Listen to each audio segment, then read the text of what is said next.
예, 누가복음 9장 37절에서 45절. 오늘 믿음이 없고 비뚤어진 세대여. 믿음이 없고 비뚤어진 세대여. 누가복음 9장 37절에서 45절 말씀까지 하겠습니다. 41절 말씀 같이 읽겠습니다. 누가복음 9장 41절 말씀 같이 읽겠습니다. 예수님께서 응답하여 이르시되 오 믿음이 없고 비뚤어진 세대여, 내가 언제까지 너희와 함께 있으며 너희를 용납하리요? 내 아들을 이리로 데려오라 하시니. 예, 너희를 용납하리요. 너희를 참으리요 이 말입니다. 예. 믿음이 없고 비뚤어진 세대여. 제자들에게 한 말이에요. 이거는 바리새인들이나 사두개인들한테 한 말이 아니고 지금 41절은 제자들에게 한 말입니다. 사도들에게. 예, 오늘 공부할 본문은 변화산에서 내려오신 뒤에 있었던 사건을 다룹니다. 잠깐 기도하고 시작합시다. 주의 첫날에 참 또 함께 모여서 주의 말씀 공부할 수 있도록 주셔서 감사하고 또 주님께 경배드릴 수 있는 시간을 주셔서 감사합니다. 아버지 하나님, 저희가 늘 기도와 찬양과 또 믿음과 또 주께서 주신 긍휼을 힘입어서 주를 경배하기를 원하옵고 또 아무 영과 진리로 주님을 섬기기를 원합니다. 사랑하는 아버지 하나님께서 이 시간 은혜를 주셔서 여러분 저희 모두가 주의 말씀을 듣는 기쁨과 또 깨닫는 즐거움이 차고 넘치게 해주시길 간구하고 주의 신선한 기름으로 기름 부어주시기를 원합니다. 아버지 하나님, 우리 주님께서 행하신 행적들을 지금 배우고 공부하고 있습니다.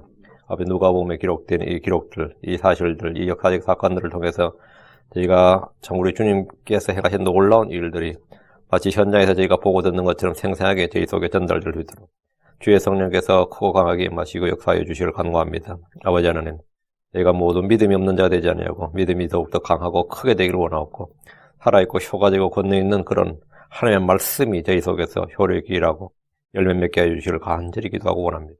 믿음이 없고 패역한 시대, 참 죄 많은 시대, 음란하고 죄 많은 이런 시대에 저희가 살고 있습니다. 아버지는 저희가 곧바르고 또 의롭고 경건하게 그리고 선하게 또 거룩한 삶을 영위할 수 있도록 도우시고 늘 마음의 순수함 또 믿음의 선한 신비들을 갖도록 은혜를 베풀어 주시기를 간구합니다. 도와주시옵소서. 특별히 마음이 어렵고 힘든 분들을 기억하시고 생활에도 여러 가지 겪는 고난들이 있는 분들을 주님께서 또 감찰하시되 전능자 주 하나님께서 이 시간 풍성한 은혜를 부어주셔서 새로운 힘을 얻고 또 강건하게 되게 해주시기를 간구합니다. 감사드리며 주의 성기도 합니다. 아멘. 아멘. 예, 오늘 공부할 본문은 이제 말씀드린 대로 변화산에서 내려온 뒤에 있었던 사건인데 주께서 제자 셋을 데리고 산으로 올라가셨는데 이 산에서 그들은 예수님이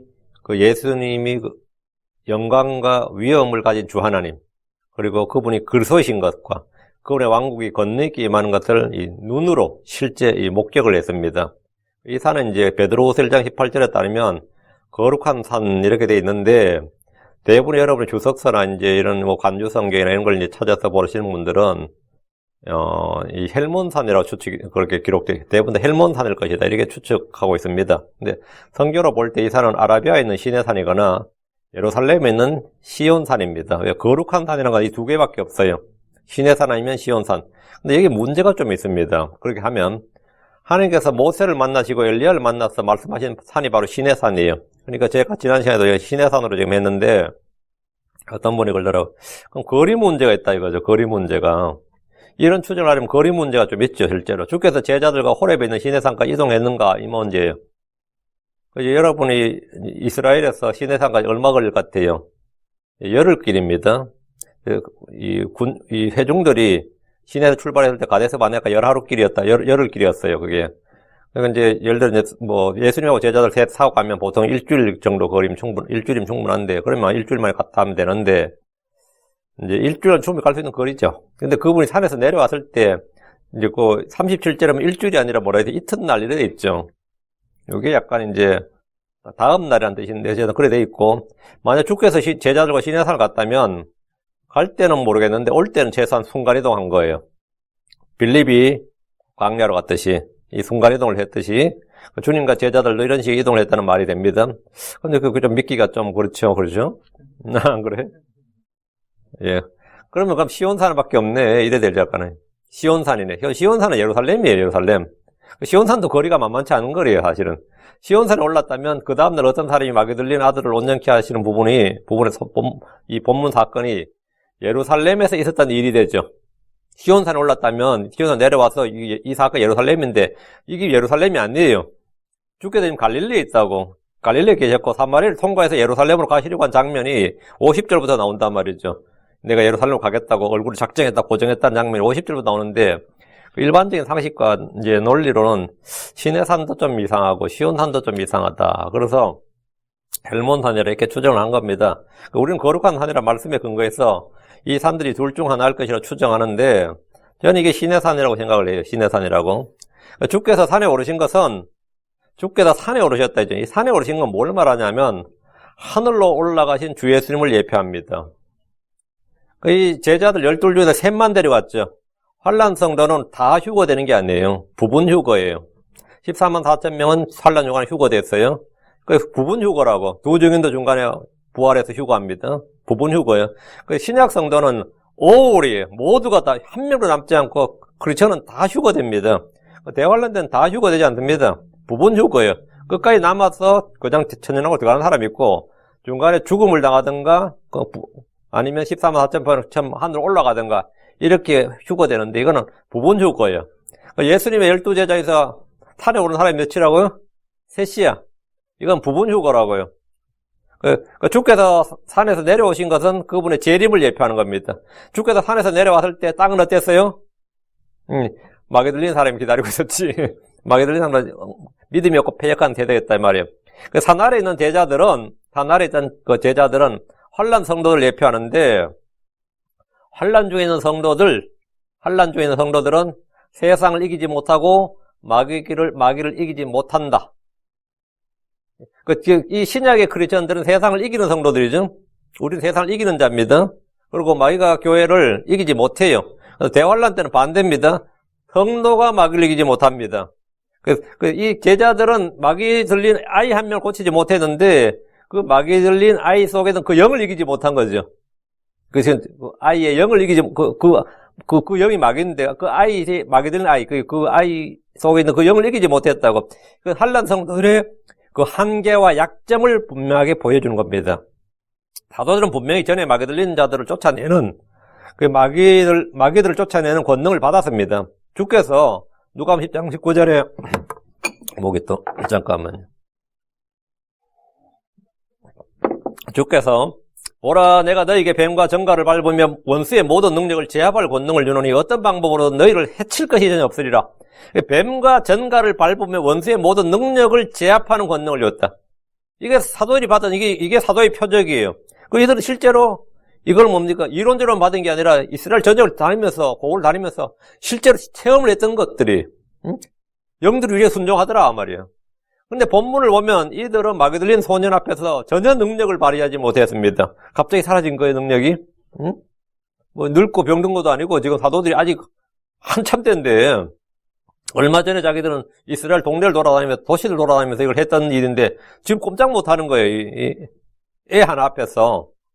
뱀과 정갈을 밟을 능력과 원수의 모든 능력을 제압할 권능은 사도들의 표적으로 그들이 직접 주께 받은 겁니다. 대환란 때 땅에서 올라오는 메뚜기들이 땅에 있는 정갈들의 권능과 같은 권능을 받았습니다. 그것들은 이마에 인이 없는 사람들만 해하며 5달 동안 고통을 줍니다. 땅에 있는 환란 성도들은 그들에게 해를 입지 않습니다. 문제는 그날에 어떤 성도들도 이 마귀를 이길 수 없다는 겁니다. 그리고 마귀 들린 자를 고치거나 제어할 수가 없다는 거예요. 마귀는 성도들과 전쟁에서 이기는 걸 허락받았기 때문입니다. 이것은 교리적 해석이 아니라 지금 이건 이 산에 올라왔다 이건 예표론적 해석입니다. 산에서 하나님의 왕국이 권능있게 임하는 것을 본 제자들이 있고 산 아래에서 마귀들과 전쟁을 치르며 고전하는 제자들도 있습니다. 이게 대환란 시대죠. 이것을 영적으로 적용해서 우리는 늘 주와 함께 있는 성도가 되어야 된다 이렇게 말하면 이제 한편의 훈련 설교는 되는데 교리적 의미는 아닙니다. 자, 그럼 본문 보겠습니다. 37절. 그리고 이런 일이 있었으니 37절 시작할 때 and it came to pass. 이게 happen이라는 뜻이에요. and it came to pass 하면 이런 일이 왔으니 이 말이거든요. 이런 일이 발생했으니 이 말이에요. 그리고 이런 일이 발생했으니 언제요? 그 다음날 그들이 산에서 내려왔을 때 이런 일이 있었으니 많은 사람들이 그분을 만났더라. 변화산에서 내려온 이튿날 이런 일이 있었습니다. 우리말 성경에는 이 표현이 이제 전혀 없어서 처음 듣는 분들은 성경에 이런 말씀이 있었나 싶을 수도 있지만 킹제임스 성경에 이 말씀이 있습니다. 한글 킹제임스 성경에도 없고 금정리에도 없어요. 한글 성경들은 킹제임스 성경이 아니라 대부분의 현대 역본들 NIV, NASB, NLT, RSV, NRSV 이런 것을 따라 번역했기 때문에 이 말씀이 없습니다. 현대 역본들이 이 말씀을 다 빼버렸어요. 킹제임스 성경 번역자가 킹제임스 성경을 표방하는 이 본들도 사실 킹제임스 성경이 아닌 거지. 약간 우리 성경보다 약간 짝퉁이었다 이 말이지. 이게 참 문제가 있는 거지. 나머지 열심히 했는데 말이지. 이런 것들이 디테일의 차이입니다. 변화산에서 제자들은 주님의 변화된 영광스러운 모습과 모세와 엘리야를 보았고 영광의 구름 속에서 나오는 하나님의 음성을 들었습니다. 본문은 주의 제자들이 산에서 내려오신 다음 날입니다. 주님이 산에서 내려왔을 때 많은 사람들이 그분을 맞았습니다. 우리 성경에는 산에서 내려올 때라고 번역했는데 내려올 때가 아니라 내려왔을 때입니다. 산에서 내려왔을 때 다음 날이란 말이에요. 산에서 내려오고 있는데 내려온 그게 아니라 내려왔을 때 내려오신 후를 말한 겁니다. 주께서 산에서 내려오시자 사람들이 그분을 만난 겁니다. 이게 그럼 시점 차이가 약간 차이가 나죠. 작은 차이인데 큰 차이입니다. 이게 38절 그리고 보라 그 무리 중에서 한 사람이 소리를 지르며 말하기를 선생님이여 내가 당신에게 간청하건대 내 아들을 돌보아 주옵소서 이는 그가 나 유일한 아이이기 때문이니이다. 이 그리고라는 말은 이거 항상 있어야 됩니다. and 이거는 헬라에도 본문에 그대로 있어요. 근데 이제 읽을 때 여러분이 킹제임스 성경에 and가 되게 많이 나오죠. 한번 옆에 보시면 이 37절 보면 35절부터 봐요. 35절에 and, 36절에 쳤다 하면 36절에 and, 37절에 and, 38절에 and, 39절에 and, 40절에 and, 41절에 and, 42절에 and. 왜 이렇게 계속 and가 나오는 것 같아요? 예, 헬라 이게 있어요. 대라고. 헬라 있으니까 있는 거예요. 근데 이거는 왜 있냐면 요 단어를 읽을 때 and로 시작할 때 여러분은 그리고라고 한 뒤에 잠깐 쉬어야 됩니다. 읽을 때. 잠깐 그리고 잠깐 쉬고 보라 그 무리 중에서 한 사람이 소리를 지르며 이렇게 읽어야 돼요. 읽을 때 이게 읽는 방법입니다. 그러면 왜 줄마다 이 단어가 있는지 충분히 인식할 수 있게 됩니다. 주님을 만난 무리 중에서 한 사람이 소리를 지르며 말했습니다. 선생님이여 내가 당신에게 간청하건대 그런 주께 간구하고 있습니다. 우리가 기도하다 구하다 그러는데 기도하다 구하다 할 말을 더 강조한 것을 뭐냐면 간청하다 간구하다 그럽니다. 간청이 뭐예요? 간절히 청하다는 뜻이에요. 그러니까 간구는 간절히 구하다는 뜻입니다. 간자가 되면 그냥 앞에 간절이라는 말이 간 거예요. 간청하다 간절히 청하다 간구하다 간절히 구하다. 이 사람이 간청을 했다는 거죠. 간절히 청했다. 이거. 내 아들을 돌봐 주옵소서. 이는 그가 나의 유일한 아이이기 때문입니다. 왜 돌봐달라고 한 거예요? 이유가 뭐죠? 독자다고요. 얘 내 유일한 아이라고. 주께 간청한 아버지는 이 아들이 그의 유일한 아이 독자였습니다. 하나뿐인 아들에게 문제가 있어서 지금 주를 찾고 부른 겁니다. 그의 마음이 얼마나 절박할지 생각해 보십시오. 우리 성도들 중에도 자식 하나 아프면 말이죠. 막 부르짖고 말이에요. 병원서 잘 모르고 그러면 말이죠. 지금 돌아가셨지만 여의도 순복음교회 그 목사님하고 만나보려고 막 신청서 넣고 막 얼마나 기다린지 모릅니다. 그분 신윤사 있다는 소문이 나가지고 제가 아는 자매님도 막 진짜 애 하나 딸이 몇 있고 아들이 하나밖에 없었는데 그 아들이 좀 아파가지고 얼마나 기도하고 하다가 결국은 순복음교회 신청을 넣었어. 근데 접수가 안 되네. 그 목사님 안수기도 안 받으려고 신청을 했는데 접수가 안 되네. 얼마나 애타게 그거 하는데 그거 아니라고 그거 하지 말라고 그러는데 아들 아픈데 그게 돼요? 아들 아픈데 간청하지. 진짜 지푸라기 잡는 심정이지. 아마 그분 아니라 다른 사람 누구 신용사 있다 그래도 아마 거기 달려갔을 거야 아마. 이 사람이 예수님이 달려와서 간청하는 건 당연한 거죠. 자 39절 또 보소서 한 영이 그를 붙잡나이다. 그러면 그가 갑자기 소리를 지르나이다. 또 그것이 그를 쥐어 뜯어 그가 다시 거품을 흘리게 하며 또 그를 상하게 하면서 그에게서 거의 떠나지 아니하나이다. 그가 누구냐면 이제 한 영 마귀죠. 마태복음 17장 15절에 보면 아버지는 아들이 미친 증세로 심히 시달린다 이렇게 돼 있어요. 루네틱.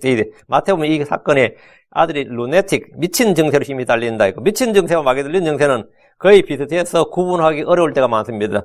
주께 간청하는 그가 보소서 한 영이 그를 붙잡나이다 라고 아들의 미친 증세에 대한 원인과 이유를 정확하게 알고 있었습니다. 정신문제나 뇌질환의 문제가 아니라 한 영이 그를 붙잡는다는 겁니다. 그 영이 그를 붙잡으면 그가 갑자기 소리를 지릅니다. 이 영이 무슨 영이냐면 성경 unclean spirit, 부자한 영이고 dumb spirit, 말 못하는 영이고 다음에 deaf spirit, 귀 먹은 영이에요. 근데 이 영어로 해서 이 아이가 말도 못하고 듣지도 못하는데, 이 영이 그걸 붙잡으면 소리를 지른다는 거죠. 부정한 영, 더러운 영 마귀들이 우리 몸 안에 들어와서 우리 신체에 어떤 일을 할 수 있는가를 이제 보여주는 예입니다. 그 영은 그걸 쥐어뜯자, 그가 다시 거품을 흘리게 한다네. 그 소리를 지르게 하고, 다음에 입에서 거품을 흘리게 하고, 다음에 그를 상하게 한다. 이건 자해죠. 상하게 하고. 그리고 그 사람은 거의 떠나지 않습니다. 이런 때 보통 사람들은 이제 병원에 강제로 입원시켜서 정신과 치료를 받게 하는데, 크리스천들 중에는 기도원에 데려가기도 하고, 안수 기도를 해줄 사람 찾기도 합니다. 그럼 어떻게 할 것 같아요? 기도원에 가면 팹니다.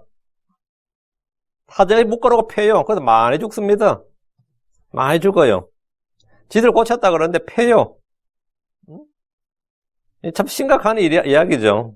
이게 참 황당한 이야기지만, 세상 사람들은 구슬하기도 하고 테마사를 찾기도 합니다. 그 영은 그 아이를 자기 뜻대로 통제하고 있습니다. 문제는 사람들에게 해결책이 없다는 겁니다. 사정은 심각했습니다. 그 아이 안에 있던 영은 이 familiar spirit, 불인 영이 아니었어요. 불인 영은 점잖아요. 세상에 자해를 하지 않는다고, 자해나 그런 걸 하지 않아서 불인 영을 가지면 수익도 얻어요. 예. 이 familiar spirit을 가지면 약간의 미래를 좀 보고, 사람들의 과거를 좀 보고 그런 게 있어요.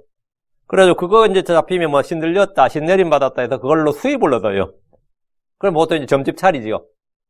점집 차려. 근데 이 아이는 불인형이 아니라 점친형이 아니었어요. 아주 안 좋은 형이었어. 그 영도 뭐 다 안 좋은 형, 좋은 형이네 하지만 그게 아니라 그나마 이게 퍼밀리어 스피릿이 아니었고, 심각했다. 아주 이 아이를 괴롭히는 악한 형이었습니다.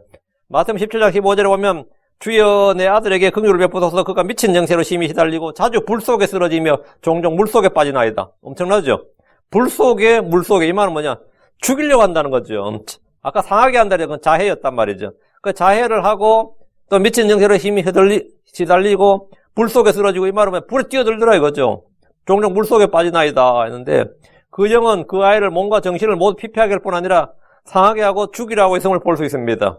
4입절 내가 선생님의 제자들에게 그를 내쫓아 줄 것을 간청하였으나 그들이 하지 못하더이다 하며 그 아이의 아버지는 주님이 산에서 계실 동안 제자들을 찾아왔습니다.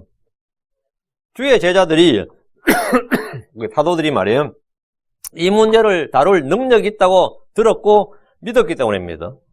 한때 그분의 제자들은 이스라엘 온 도시로 가서 병든 자를 고쳐주고 마귀들을 쫓아냈습니다. 그 소문이 다 들은 거죠. 그런데 아이의 아버지의 기대와 믿음과 달리 제자들은 그 아이 안에 있는 영을 쫓아내질 못했습니다. 이거 참 많죠. 마귀들 전 사람, 신내림 받은 사람이 그든 교회 와가지고 좀 해결 받으려고 교회 왔는데 해결이 안 되네. 교회 좀 가보시죠. 이제 나도 교회도 가봤다는 거예요. 그러니까 그냥 무당된 사람 많아요. 교회도 가봤고 목사님한테 안수도 받아봤는데 안 되더라 이거지. 응? 그 누가 우리 교회 와서 나한테 안수 좀 해달라고 나 지금 마귀 들렸다 그러면 나도 겁난다고. 머리 손 얹으면 겁난다. 이게 될지 안 될지 모르는 거예요. 응? 지금 이 시대가 그래요. 그래가지고 잘 안 되더라 이거죠. 제 친구 고등학교 때 하나 이런 친구가 하나 있었어요. 진짜 마귀 들려가지고 매일 밤에 소주를 말이죠. 한 병씩 마시지 않으면 잠을 못 잤어요. 그때 제가 마치 구원을 받았을 때야. 그때가. 그 친구는 고3이 맨날 술 취해서 학교 못 될 것 같아요. 그럼 나한테 만 죽지. 술 취해서 이 자식 밤에 또 술 먹었냐 그러는데. 그래서 교회 갔는데 그때 이름이 박정수 목사님이었던가. 앉혀놓고 그냥 머리에 손 얹고 안수를 하는데 그 목사님은 진짜 좀 멋있었던 것 같아요. 저는 그 현장에 있었거든요. 애가 진짜 대굴대굴 구르는 거야. 어쨌든 막 완전히 쫓겨난지 어제는 몰랐는데 하여튼 그날 해결됐어요. 그날은. 그래가지고 앞으로 술 마시지 마라 하고 했는데 저는 계속해서 교회를 나갔는데 그 친구는 교회를 안 나왔어요. 저는 그러고 나서 그날 이후로부터는. 하여튼 그런 경험이 있어요. 근데 보통 교회 가도 해결 안 되죠. 이 제자들 왔는데 해결이 안 되는 거 영을 쫓아내지 못하더라는 거죠. 예수님이 없던 동안 제자들은 주께서 주신 능력을 잃어버린 거냐 이 말이에요. 자 41절 예수님께서 응답하여 말씀하시되 오 믿음이 없고 빗돌이인 세대여 내가 언제까지 너희와 함께 있으며 너희를 용납하리요 내 아들을 이리로 데려오라 하시니 주께서 누구에게 하신 말씀이냐 그분의 제자들에게 하신 말씀입니다. 주님 오 믿음이 없고 빗돌이인 세대여라며 그분의 제자들을 꾸짖고 책망하셨습니다. 복음서에는 주께서 제자들을 꾸짖는 장면이 여러 번 나옵니다. 그분의 사도들은 분명히 주님으로부터 치유의 능력 선물을 받았습니다. 요즘 은사주의자들의 용어로 하자면 그들은 말씀 선포자들 뿐 아니라 전문적인 치유 사역자들이었어요. 힐링 파워를 가진 사람들이었다고. 그런데 그들이 고치질 못하더란 거죠. 마가복음 9장 23절 24절을 보면 주께서 제자들 꾸짖으시기 전에 먼저 아이 아버지에게 믿음을 주었습니다. 마가복음 장가죠. 마가복음은 이 부분이 제일 상세하게 기록되어 있습니다. 누가복음 가장 간략하게 기록되어 있고, 마가복음 9장입니다.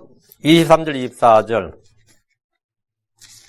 예수님께서 그에게 이르시되 내가 만일 믿을 수 있거든 믿는 자에게 모든 것이 가능하니라 하시니 즉시 그 아이 아버지가 부르짖고 눈물을 흘리며 이르되 주여 내가 믿나이다. 나의 믿지 아니함을 도와주소서 하더라. 주여 내가 믿나이다. 주여 내가 믿나이다. 우리 집에 이게 한자 써놓은 거 있네. 내가 신 나자 믿을 진짜 중국 성경에 나오는 주여 내가 믿나이다. 나의 믿지 아니함을 도와주소서.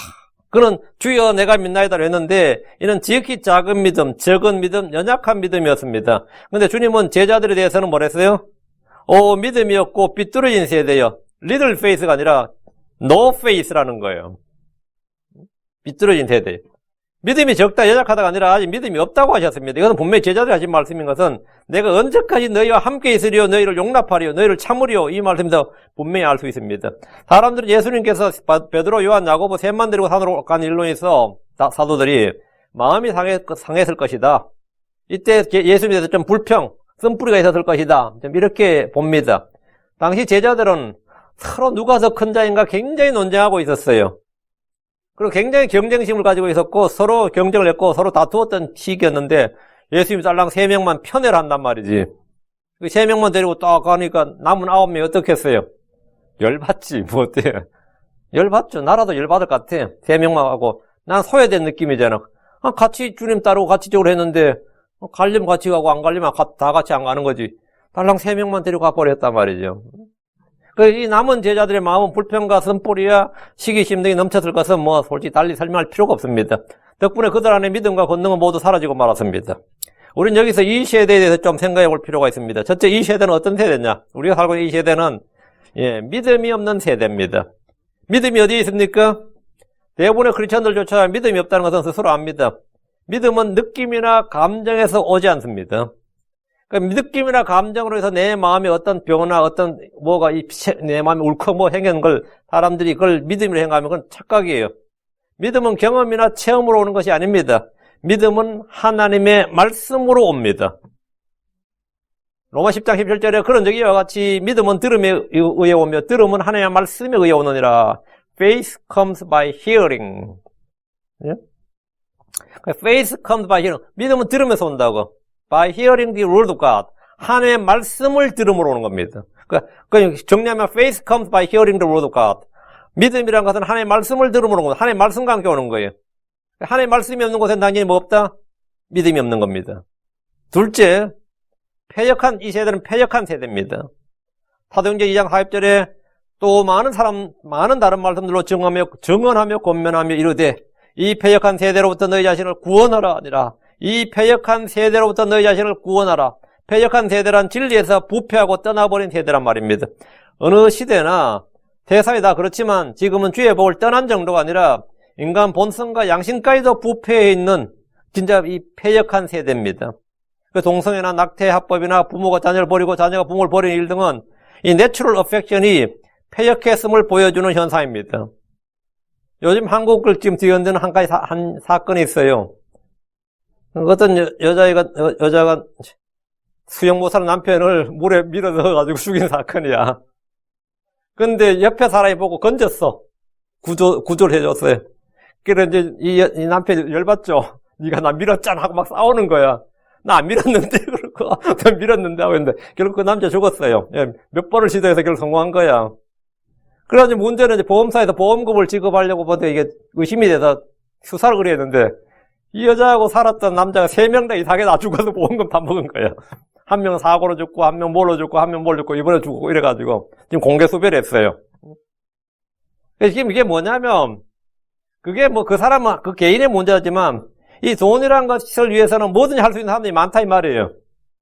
이게 뭐냐, 이 내추럴 어펙션 자체가 지금, 예전에는 사람들이 신화를 갖고 안 갖고를 떠났어. 그 인간이 그럴 수가 있느냐, 이런 게 있었다고. 인간이라면, 사람이라면 그런 게 있냐. 지금 그게 별로 없어요. 지금 엄청나게 약한 짓을 하면, 우리가 보이는 반이 뭐냐면, 사람이 어떻게 그런 일을 하지? 이러지요. 그건 짐승이 하는 짓이지. 요즘 그렇지 않습니다. 사람이니까 그런 짓을 한다 그래요. 사람이니까 그런 짓을, 짐승은 그런 짓 안 해요. 사람이니까 그런 짓을 한다고요. 응? 패역한 세대다 이 말이죠. 셋째가 이 세대는 악하고 음란한 세대입니다. 마태복음 12장 39절에 그분께서 그들의 응답하여 이르시되 악하고 음란한 세대가 표적을 구하느니라. 악하고 음란한 세대. 이 세대는 악하고 음란하다는 것은 문화와 예술, 표현의 자유라는 이름으로 행해지는 모든 일들을 보면 쉽게 알 수 있습니다. 지금 뉴욕이나 LA를 비롯한 이곳 미국에서 행해지고 있는 악하고 음란한 일들을 보노라면 아마 소돔과 고모라의 시민들이 억울하다고 하소연할 정도일 겁니다. 응? 소돔과 고모라는 사실 여기 보니까 아무것도 아니네. 우리가 왜 불로 심판을 받아서 해야 되느냐. 뉴욕도 멀쩡한데, 응? 프랑스 파리도 멀쩡하고 말이죠. 이런 거란 말이죠. 넷째, 이 세대는 독사들의 세대입니다. 주님은 바리새인들을 보시며 그들을 일컬어 독사들의 세대라고 정죄하셨습니다. 그들은 외형적으로 율법의 지식을 갖추고 있었지만 속으로는 온갖 악함과 부패함과 더러움이 가득했습니다. 사람들은 저마다 종교와 율법과 신앙과 교육과 학력과 경력과 신분 등 다양한 겉옷을 걸치고 자기들을 숨기고 자랑하지만 사실 그들은 독사들의 세대입니다. 지금 이 시대에 많은 크리스천들이 교양과 매너와 예절과 신사도와 건전한 상식과 법준수, 상호 존중, 차별 금지 등 좋은 말을 다 하지만 그들 속에 있는 더러움을 생각하면 끔찍할 정도입니다. 다섯째, 죄 많은 세대입니다. 이 세대는 뭐냐? 죄 많은 세대입니다. 죄가 뭡니까? 주 예수를 믿지 않는 것이 죄입니다. 불신은 개인의 선택이나 취향이나 자유가 아니라 정죄받을 죄란 사실을 아는 이가 극히 적습니다. 마가복음 8장 3의 8절에 그러므로 누구든지 이 음란하고 죄 많은 세대에서 나와 내 말들을 부끄러워하면 사람의 아들도 자기 영광 중에 거룩한 천사들과 함께 올 때에 그를 부끄러워하리라 하시니라. 이 음란하고 죄 많은 세대에서 지금 이 세대가 음란하고 죄 많은 세대. 그러니까 주님이 오실 때 이 세대를 딱 한마디로 하면 음란하고 죄 많은 세대예요. 이 세대에서 음란하고 죄 많은 세대에서 나와 내 말들을 부끄러워하면 주와 예수 그리스도와 복을 부끄러워하면 사람의 아들도 자기 영광 중에 거룩한 천사들과 함께 올 때 이게 뭐죠? 재림이잖아요. 그를 부끄러워하리라 하시니라. 그러나 우리는 선정된 세대입니다. 우리 크리스천들은 뭐냐? 초전 제너레이션.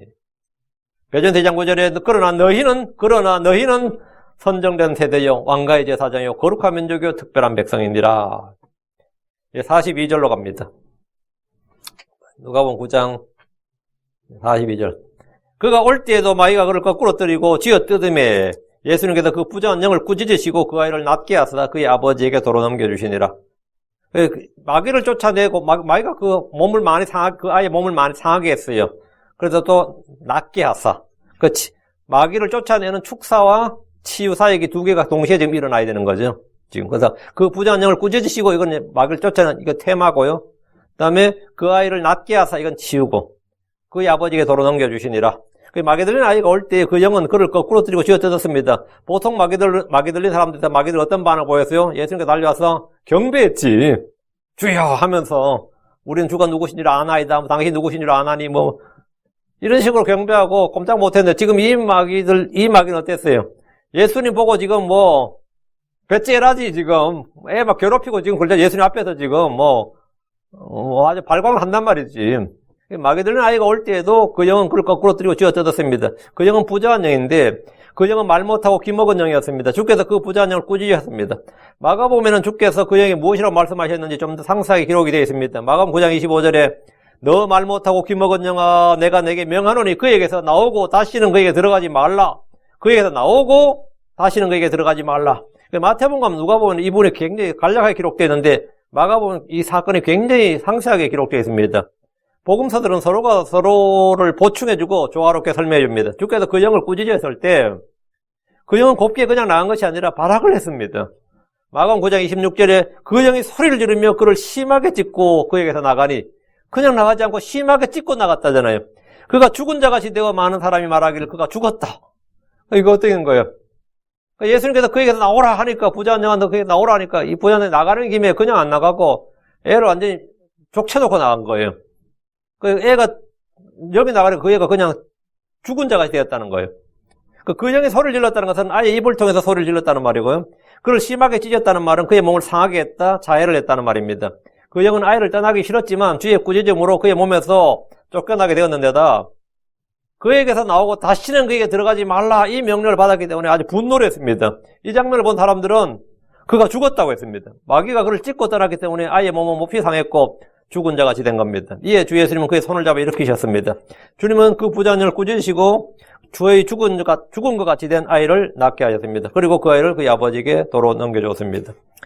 누가는 여기서 바로 다음 장면으로 넘어가는데 마태복음에는 그냥 넘어가지 않고 여기에 주님과 제자들의 대화가 한 자락에 나와요. 마태복음 17장으로 왔어요. 마태복음 17장에서 제자들도 좀 놀란 게 뭐냐면 전에는 우리가 했는데 왜 이번에 안 됐지? 뭐 이 이야기죠. 우리는 왜 못했냐? 이제 이걸 묻는 게 나와요. 왜 우리 전에 보면 주님께 능력을 받았고 이런 걸 받아 전에 우리 했었는데 왜 이번에 안 됐느냐? 단연한 질문이었습니다. 마태복음 17장 19절 어찌하여 우리는 그를 내쫓지 못하였나이까? 이에 대해서 주님께서 그들에게 말씀하신 거예요. 10절, 20절, 21절 예수님께서 그들에게 이르시되 너희가 믿지 아니하기 때문이로다. 진실로 내가 너희에게 이르노니 너희에게 만일 겨자씨 할 만한 믿음이 있을진데 너희가 이 산에게 말하여 여기서 저 너머로 옮겨가라 하면 그것이 옮겨갈 것이요 또 너희에게 불가능한 것이 아무것도 없으리라. 그럼에도 불구하고 이런 종류는 이 마귀는 말 이런 종류는 기도와 금식을 통하지 않고는 나가지 아니하느니라. 그러니까 믿음이 없기 때문이고 다음에는 기도와 금식을 하지 않았다. 당시 예수님의 제자들은 겨자씨 할 만한 믿음이 없었던 것은 분명합니다. 그렇다면 우리는 어떻습니까? 겨자씨 할 만한 믿음이란 굉장히 작은 믿음, 또 굉장히 양으로 치면 적은 믿음, 크기로 치면 작은 믿음인데 그 믿음의 크기나 많고 적음, 그 믿음의 양이나 크기는 중요하지 않다 이거예요. 주님께서 하신 말씀은 어떤 일을 이런 데는 믿음의 크기나 양이 중요한 게 아니라 믿음의 성격이 중요하다. 살아있는 믿음이냐 죽은 믿음이냐 참된 믿음이냐 헛된 믿음이냐 그 믿음의 크기나 양보다 더 중요한 것은 그 믿음이 어떤 믿음이냐는 겁니다. 어떤 믿음이냐. 여러분이 막 산더미 참 큰 그런 고래나 상어들 보면 어때요? 진짜 큰 고래는 진짜 보트보다 더 크죠? 그런 고래들만. 우리 모비딕에 나오는 그런 백경 같은 거 말이죠. 엄청난 크기의 고래. 근데 그게 죽었다. 그럼 어때죠? 물에 떠밀려 다닙니다. 물에 떠밀려 다녀요. 아무리 물살이 약해도 꼼짝 못하게 떠밀려 다녀요. 근데 아무리 작은 피쉬, 그 피레미 같은, 그죠? 여러분, 진짜 1cm도 안 되는 아무리 작은 피레미라도 이 살아있는 피쉬들은 물살을 가로질러서 움직입니다. 덩치가 중요한 게 아니에요. 그 안에 생명이 있느냐가 중요하지. 크기가 중요한 게 아니라고. 아무리 큰, 상어든지, 고래든지, 아무리 커도 죽은 것들은 그냥 물에 그냥 떠들려 갑니다. 근데 살아있는 거는 말이에요. 조금 눈에 보일까 말까 작은 그런 피쉬들도 물살을 가로질러 다녀요. 살아있는 게 중요한 거지. 제자들이 그 아이 안에 있던 부자한 영을 쫓아낼 수 없었던 것은 살아서 활동하는 믿음이 없었기 때문입니다. 둘째, 그 아이 안에 있던 부자한 영과 같은 종류의 마귀는 기도와 금식을 통하지 않고는 나가지 않습니다. 그런 마귀와 싸우려면 믿음과 더불어 기도와 금식이 필요합니다. 우리의 영적 무기는 성령에 거면 하나님의 말씀, 또 그 말씀에서 오는 믿음과 기도, 금식입니다. 43절. 그들이 다 하나님의 강력한 권능에 놀라거늘 그들이 저마다 예수님께서 행하신 모든 일에 놀랄 때에 그분께서 자기 제자들에게 이르시되 무리들은 주 예수님이 행하신 강력한 권능에 놀랐습니다. 당연히 놀라죠. 여기서 우리가 주목할 말은 그들이 다 하나님의 강력한 권능에 놀랐다 이래 있죠. 그들이 다 그분의 강력한 권능에 놀랐다가 아니라 그들이 다 하나님의 강력한 권능에 놀랐다 이래 있어요. 주 예수님의 말씀이 일하는 현장을 목회한 사람들은 그것이 하나님의 강력한 권능이라는 사실을 알았습니다. 그러나 불행하게도 그들은 그분이 하나님이신 줄은 알지 못했습니다. 그분이 행한 능력이 하나님의 능력이라는 걸 알았는데 그분이 하나님이신 줄은 알지 못했다고. 이건 아주 비극입니다. 그들은 저마다 예수님께서 행하신 모든 일에 놀랐습니다. 기적과 표적과 권능 같은 초자연적인 일이 눈앞에서 발생했기 때문에 사람들이 놀란 것은 당연한 일인데 그러나 주 예수님은 그 무리들의 반응은 전혀 개의치 않으시고 그분의 제자들에게 말씀하셨습니다. 주님의 관심은 무리들이 아니라 그분의 제자들이었습니다. 그분을 믿는 제자들이었어요. 그분께서 자기 제자들, 그분의 제자들에게 이르시되 사람들이 놀랄 때 사람들의 반응이 주목한 게 아니라 자기 제자들에게 말씀하셨어요. 44절. 이 말들을 너희 귀에 담아두라. 사람의 아들이 사람들의 손에 넘겨지리라 하셨으나 주께서 이 말들을 너희 귀에 담아두라고 하셨습니다. 지금 주께서 자기 제자들에게 가르치려는 것은 그분이 그리스도라는 것과 고난을 받으시고 십자가에 못 박혀 죽으셔야 한다는 겁니다. 제자들은 이제 십자가의 사역을 배워야 했습니다. 그리고 주님은 제자들이 그리스도라고 이제 고백했죠. 그리고 이제 그리스도의 힘을 세 명한테는 변화사라다 보여줬고, 지금 이제 하나님의 권능, 강력한 권능을 또 방금 행하셨고, 지금 제자들이 배워야 될 건 뭐냐? 예수님이 이제 십자가에 못 박혀 죽는다 이거죠. 복음의 핵심은 병을 고치고 마귀들을 내쫓는 게 아니라 그분의 죽으심입니다. 44절, 사람의 아들이 사람들의 손에 넘겨지리라. 사람의 아들은 뭐죠? 사람이란 뜻입니다. 이사야 51장 12절에 나하고 내가 너희를 위로하는 자이거늘 너희는 누구이기에 죽을 사람을 무서워하며 풀같이 될 사람의 아들을 무서워하느냐. 죽을 사람, 사람의 아들. 사람이 뭐라고? 사람의 아들이라고. 사람과 사람의 아들은 same, 정확히 같은 뜻입니다. 사람을 사람의 아들이라고 합니다. 왜? 사람은 사람이 나기 때문이죠. 사람을 사람의 아들이라고 그래요. 사람의 아들이 무엇이기에라고 할 때도 정확히 사람이라는 뜻으로 사용되었습니다. 그런데 예수님은 자신을 반복해서 자꾸 사람의 아들로 말씀하셨는데 그분이 육신 입고 사람이 되셨기 때문이고 자신이 참 사람이라는 걸 지금 강조하는 거예요. 주께서 사람의 아들이라고 부르신 대언자는 에스겔과 구약의 에스겔과 대언자 다니엘이 있습니다. 주께서 에스겔을 부를 때 그의 이름을 에스겔아 이렇게 부르지 않고 사람의 아들아 이렇게 계속 부르셨고 다니엘서에 딱 한 번 오 사람의 아들아 깨달으라 그 환상은 끝이 많은 때 있을 일이니라 이런 말씀이 있습니다. 사람의 아들이라는 말씀은 84구절에 나오는데 하나님의 아들이라는 표현은 48번 나와요. 사람의 아들이라는 표현이 하나님의 아들보다 훨씬 더 많이 나오죠. 주께서 사람의 아들이라는 표현을 더 많이 사용하셨습니다. 예수님은 지극히 높으신 하나님의 아들이시며 또한 우리와 동일한 살과 피를 취하신 사람의 아들이십니다. 다시 44절. 사람의 아들이 사람들의 손에 넘겨지리라. 이 말씀이 그분이 배반을 당하고 잡혀서 재판을 받고 채찍에 맞는 등 고난을 당한다 이 말입니다. 그분은 사람들 손에 죽임을 당합니다. 하나님이신 분께서 죄인들의 손에서 재판을 받고 정죄를 받고 심판을 받으시게 되는 겁니다. 그 죄인들이 하나님의 손에 재판을 받는 게 아니라 하나님이 사람들의 손에 재판을 받는 거예요. 이것은 그분께서 하나님의 어린 양, 우리 유월절 어린 양이셨기 때문입니다. 당시 제자들이나 유대인들은 사실 그리스도가 죽는다는 것은 상상도 하지 못했습니다. 그건 자기들의 그 성경 지식으로 자기들이 회당에서 배우고 아는 지식으로는 이거 상상할 수가 없었던 일이에요. 어디서 들은 적도 배운 적도 없었습니다.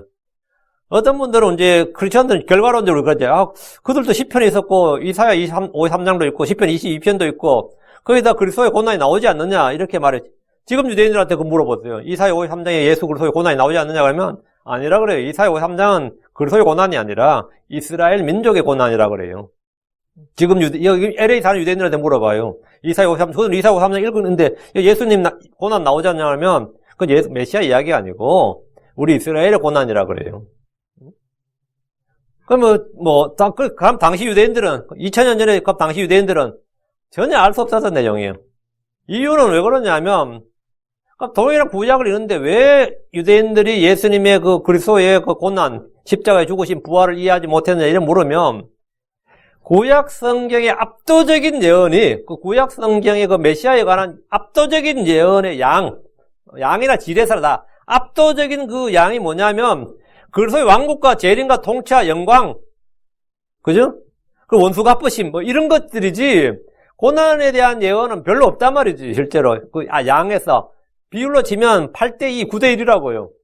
그러니까 당연히 그들이 알고 있는 예언은 전부 다 재림의 주 예수님이었지 초림의 주 예수님이 아니었단 말이지.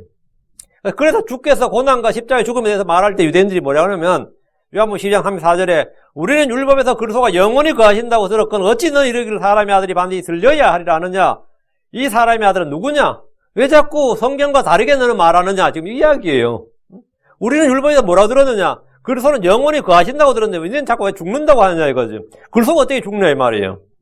그 당시에 주 예수님의 제자들도 이건 마찬가지였습니다. 사도들도 이건 똑같았어요. 베드로는 예수님께서 고난과 죽음에 대해서 말씀하신 걸 듣고 나서 우리가 알고 있는 것과 다르네요. 나는 그런 건 처음 들었습니다. 이런 반응도 아니었습니다. 마태복음 16장 22절에 보면 한번 보시죠. 베드로가 예수님께서 십자가에 대해서 말씀을 하니까 은혜 받을 수 없는 거 아니에요. 그죠? 그 말씀에 이제 21절에 주님께서 예언하죠. 그때부터 예수님께서 자기가 반드시 예루살렘으로 가서 장로들과 제사장과 서기관들에게 많은 일로 고난을 당하고 죽임을 당하며 셋째 날 다시 일으켜질 것을 자기 제자들에게 보이기 시작하시니 사실 이게 진짜 그리스도의 복음이라고요. 성경 기록대로 우리 죄로 죽으시고 무치셨다가 셋째 날 다시 일으켜지는 거 이게 복음인데 진짜 그리스도의 복음을 이제 제자들이 전한 거예요. 응? 그랬더니만 베드로가 우리가 진리를 깨달았습니다. 이런 또 놀라운 조명을 주시다니 이런 반응 아니잖아. 22절에 뭐래요? 그때 베드로가 그분을 붙잡고 그분을 꾸짖기 시작하여 이르되 주여 그럴 수 없나이다. 이 일이 결코 죽게 임하지 아니하리다. 그늘 이 장면 압권이죠. 그분을 붙잡고 뭐라고요? 그분을 꾸짖기 시작하여 이러시대. 정신 차려 예수 이거 아니야. 정신 차려요. 지금 무슨 말 하는 거야 지금. 그래서 죽기는 왜 죽냐고. 지금 뭔 소리 하냐고. 뭐 예수를 막 꾸짖는 거 베드로 한번 생각해봐요. 이거 뭐 황당하지. 이 말씀을 보면 구약의 유대인들이나 복음서 유대인들은 그리스도 오심에 대해서는 알고 믿었지만 그리스도의 고난과 죽음에 대해서는 전혀 알지 못했고 믿지 않았다는 사실을 확인할 수 있습니다. 그러니까 구약 성도들은 예수님이 오실 예수님의 고난과 죽으심을 믿고 구원받아 이런 말 말이 안 되는 거지. 제자들도 안 믿었는데 뭔 구약 성도를 믿어요? 그런 건 없어요. 45절 그들은 이 말씀을 깨닫지 못하였고 그 십자가의 복음을 그 그리스도의 고난, 죽으심, 장사됨, 부활 이런 것을 깨닫지 못하였고 그것이 그들에게 숨겨졌으므로 그들은 그것을 알아차리지 못하였더라. 그들은 그 말씀에 대하여 그분께 묻는 것을 두려워하였더라. 그 제자들은 주의 말씀 그분이 배반을 당하고 사람들 손에 넘겨진다는 말씀을 들어도 깨닫지 못했습니다. 주께서 무슨 말씀을 하는지 몰랐다는 겁니다. 무슨 뜻인지도 몰랐습니다. 베드로와 요한과 야고보는 변화상에서 주께서 모세와 엘리야와 그분이 예루살렘에서 죽는다는 사실을 이미 그들끼리 그러게 모세와 엘리야가 한 말이 뭐예요? 예루살렘에서 그분의 별세에 관해서 그분의 죽음에 대해서 말했다고. 그런데 그걸 들었음에도 깨닫지 못했습니다. 사도들은 주 예수님의 죽으심과 부활이라는 복음의 말씀을 믿고 깨닫게 된 것은 예수님이 부활하신 후에 예수님께서 그들에게 성경을 열어주실 때였습니다. 그 예수님께서 그들에게 성경을 열어주실 때 그들이 깨달았다고요. 누가복음 24장 45절에 그때 그들의 지각을 여사 그들이 성경 기록들을 깨닫게 하시며 믿음이라는 건 어떻게 오는지 알겠죠? 여기서 믿음이 오는 거예요. 지각을 열어서 성경 기록들을 깨닫게 하실 때 믿게 되는 거예요. 믿음은 느낌이나 감정으로 인해 생기지 않습니다. 사람들은 어떤 놀라운 감동을 받거나 신비한 영적 체험을 하거나 아니 굉장히 놀라거나 어떤 이런 걸 하면 마음의 변화가 생길 거 아니에요. 그 마음에 생긴 어떤 변화를 믿음이라고 생각하는 경향이 있습니다. 그렇게 하면 이제 그 사람들이 다양한 종교를 갖게 돼 사람마다 자기가 선택한 종교를 갖게 되는 거예요. 충격을 받고 불교로 귀의한 사람도 있고, 충격을 받아서 또 무슨 종교에 거기에 또 믿게 된 사람도 있고, 다 믿는 사람은 다 그렇게 해서 믿는 거예요. 그들한테 왜 그거 믿었어요? 그러면, 처음에 난 믿을 생각이 없었는데, 무슨 일이 있어서, 어떤 계기가 있어서, 그 체험이든 느낌이든 하여튼 계기가 있어서 그걸 믿게 되었다. 이렇게 말합니다. 믿게 되었다. 그리고 믿어져요? 믿어졌다. 이렇게 말하지. 그게, 그럼 성경이 말한 믿음이냐? 아니다 말이야. 그런 믿음은 모든 종교에 다 갖고 있어요. 모든 사람이 다 간증이 있다고. 모든 종교에 다 간증이 있지, 간증 없는 종교가 어디 있어요? 응? 그래서 드디어 믿게 되었다, 믿어졌다고 하는데, 그래서 수많은 종교들이 생기는 겁니다. 이런 종교, 저런 종교, 그러니까 별의별 이상한 종교도 다 생겼는데, 우리가 상식적인 때 저런 걸 믿는 사람도 있을까 싶어도, 그들은 다 뭐가 있는 거죠, 그죠? 그걸 믿게 된 건 다 뭐가 있으니까 믿었겠지. 체험이 있든 뭐가 있었으니까 무슨 계기가 있었을 거 아니야. 문선명을 믿든지 이만을 믿는 사람들도 한두 명이 아니잖아요. 수십만, 수백만이라고. 뭔가 있단 말이야. 뭔가 있으니까 믿겠지. 그게 믿음이냐. 그러나 성경이 말하는 믿음은 그렇게 오지 않습니다. 그런 걸 오지 않아요. 구원하는 믿음은 하나님의 기록된 말씀을 통해서 옵니다. 하나님의 말씀은 생명의 말씀이고 의의 말씀이고 진리의 말씀이고 권능의 말씀일 뿐 아니라 이거 The words of faith. 믿음의 말씀입니다. 이 말은 믿음을 생성해주는 말씀이라고요.